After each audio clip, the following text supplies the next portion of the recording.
Hello guys, welcome back to another episode of Kitchen Chemistry. Today we are going to perform one cool and amazing experiment to check how chemistry can be fun, engaging and at the same time can teach us learnings that will be helpful for us in the future. So without wasting any further time, let's begin the video.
Did you notice that the liquid separated in 3 different layers?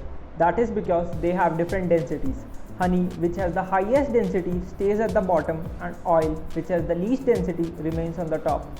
Now, what are you waiting for, guys? Go and perform this simple experiment in front of your friends, family members, and don't forget to like, subscribe and share the video. It motivates me to make more such videos. See you guys in the next video. Take care.